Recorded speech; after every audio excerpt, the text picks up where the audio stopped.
আজকের গল্প নীরব ভালোবাসা, প্রেম, নীরবতা এবং সম্পর্কের সীমা পেরিয়ে এক নিষিদ্ধ ভালোবাসার যাত্রা। বন্ধুরা, আমার পুরো গল্পটি শুনতে চাইলে কানে হেডফোন লাগিয়ে নিন। মফস্বলের ছোট্ট শহর চাঁদপুর। শহরের শেষ প্রান্তে একটি পুরানো বিশাল ঘর। এই বাড়িতেই বড় হয়েছে মায়া। সদ্য কলেজে ভর্তি হয়েছে সে। বাবা মা দুজনেই চাকরি করেন। সকালবেলা বেরিয়ে যান, ফিরতে ফিরতে সন্ধ্যা পেরোয়। এই বাড়িতেই থাকেন তার মামা রাহুল, বয়স 28। কলেজ শেষ করে স্থানীয় একটি আইটি ফার্মে চাকরি করেন। রাহুল একা নিরিবিলি জীবনযাপন করেন। মানুষটি ভীষণ ভদ্র, ঠান্ডা মেজাজের। কারো সঙ্গে বিশেষ মিশে না, নিজেকে সবসময় দূরে সরিয়ে রাখে। ছোট থেকেই রাহুল মামা আর মায়ার সম্পর্ক খুবই ঘনিষ্ঠ। কিন্তু সময়ের সঙ্গে সঙ্গে স্নেহে অন্য এক অনুভূতির জন্ম হয়। প্রথমে কেউই সেটা বুঝতে চায়নি। মায়া শুধু অনুভব করে, রাহুলকে দেখলেই তার বুকের ভিতর কেমন একটা শূন্যতা ভরে যায়। সে অন্য কোনো ছেলেকে গুরুত্ব দেয় না।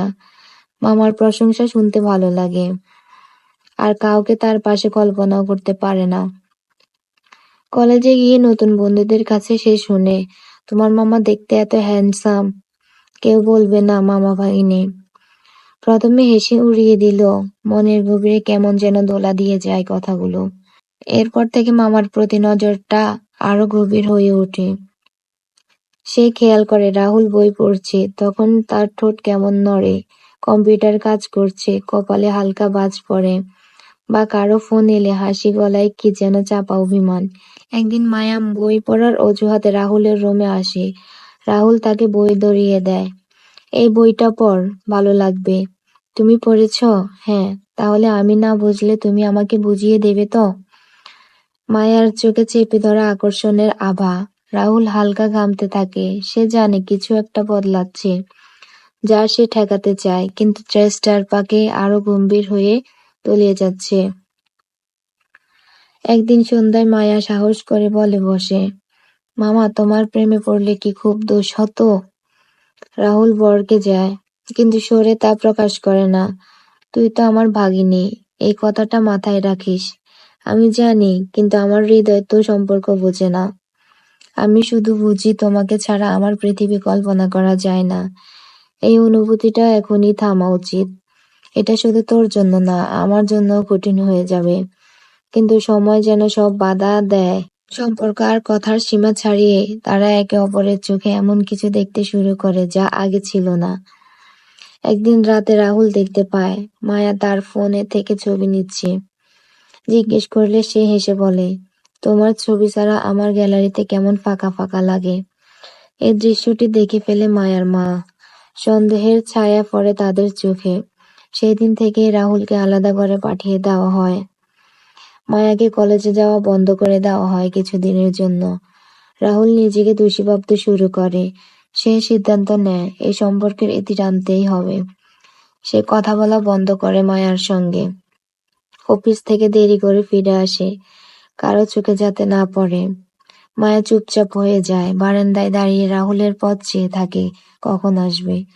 কখনো চিঠি লেখে, দরজায় নিচে ঢুকিয়ে দেয়, কিন্তু রাহুল কোনো উত্তর দেয় না। একদিন সকালে রাহুল তার বিছানার পাশে একটা চিঠি পায়। চিঠিতে লেখা, আমি জানি তুমি আমাকে ভালোবাসো, কিন্তু তুমি সমাজকে বেশি ভালোবাসো।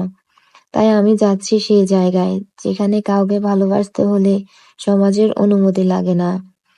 যদি একদিন তোমার সাহস হয় তাহলে এসো, আমি তোমার জন্য অপেক্ষা করব। সেই দিন থেকে মায়া নিখোঁজ।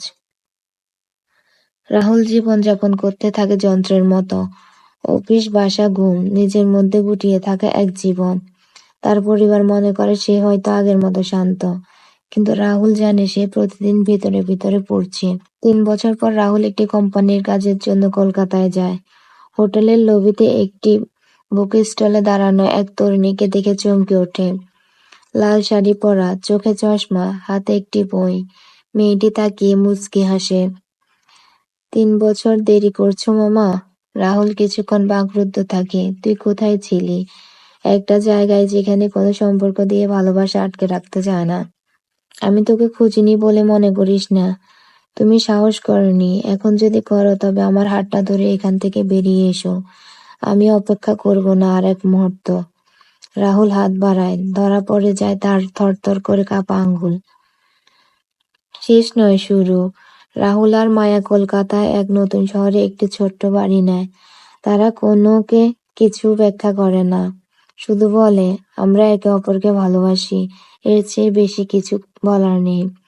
তাদের ভালোবাসা আজও সমাজে প্রশ্নবিদ্ধ, কিন্তু তারা জানে প্রেমের কোনো সম্পর্ক হয় না, প্রেম হয় হৃদয়ে হৃদয়ে। বন্ধুরা, আমার গল্পটি যদি ভালো লেগে থাকে তাহলে একটি লাইক, কমেন্ট, শেয়ার দিবেন। আপনাদের একটি লাইক, কমেন্ট, শেয়ার আমার নতুন গল্প তৈরি করার অনুপ্রেরণা জাগায়। আমার চ্যানেলটিকে সাবস্ক্রাইব করে পাশে থাকবেন। ধন্যবাদ।